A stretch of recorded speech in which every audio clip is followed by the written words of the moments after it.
হচ্ছে পর্যন্ত আমাদের মুসলমানদের এই লাগাতার আন্দোলন চলছে চলবে। সদস্যদের বলছি সবাইকে আমাদের সদস্যরা বলছি সবাইকে আগ্রহ মেরে নিয়ে যাও।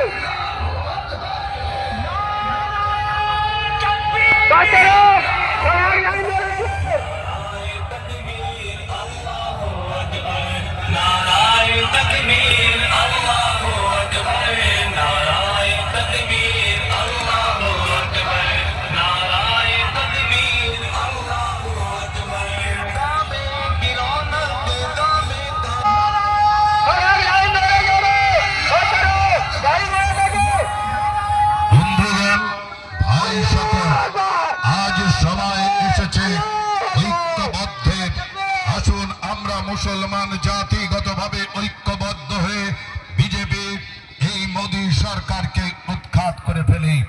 তারা ষড়যন্ত্র করে মুসলমানদের শেষ করার কাজে লেগে পড়েছে।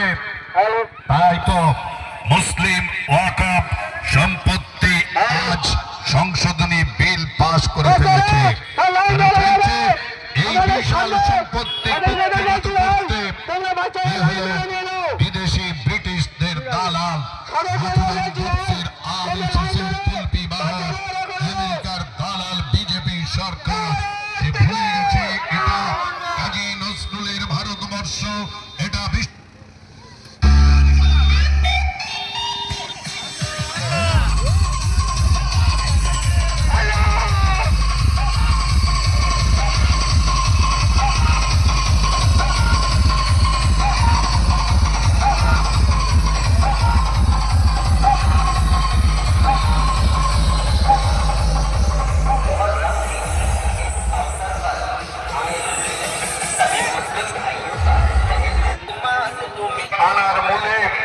মুসলিম জাতি অগ্রণী ভূমিকা গ্রহণ করেছিল। মুসলমানদের প্রাণের বিনিময়ে, জানের বিনিময়ে, বহু রক্তক্ষয়ের বিনিময়ে ব্রিটিশ ভারত ছাড়তে বাধ্য হয়েছিল। আর এই মোদী সরকার বিজেপি সেই ব্রিটিশদের পদলেহন করে ভারতবাসীকে ধরিয়ে দিয়েছিল।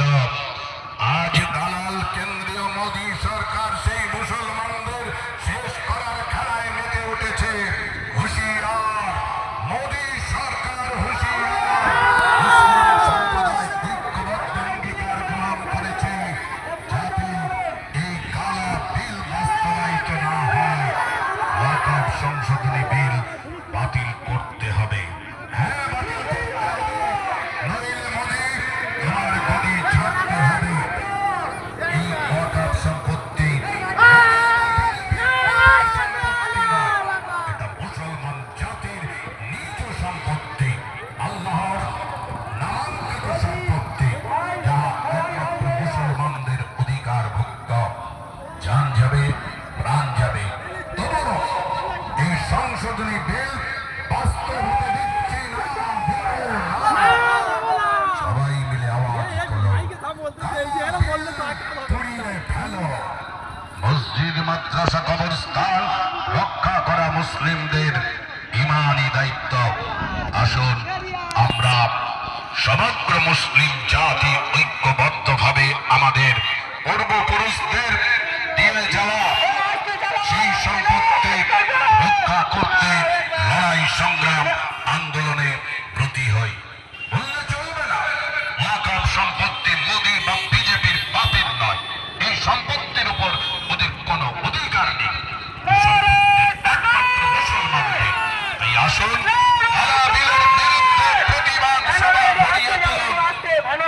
9 এপ্রিল 2025 বুধবার বিকাল 3টায় বিজয়গঞ্জ বাজার SDR বাস স্ট্যান্ডে জামিয়াতে উলামায়ে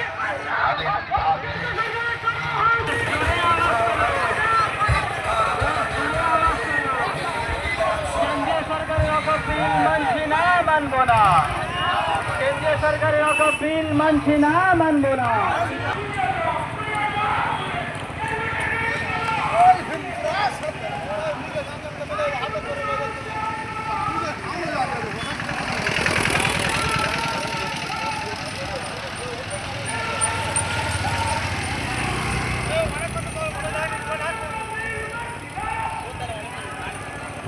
হাত ধরে দাঁড়ানো হবে একদম শেষ পর্যন্ত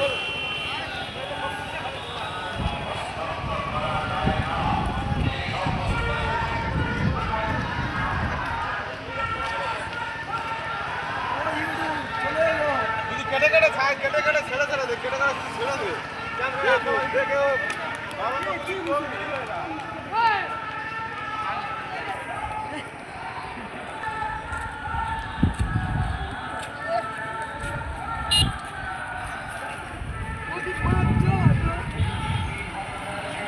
Ila sa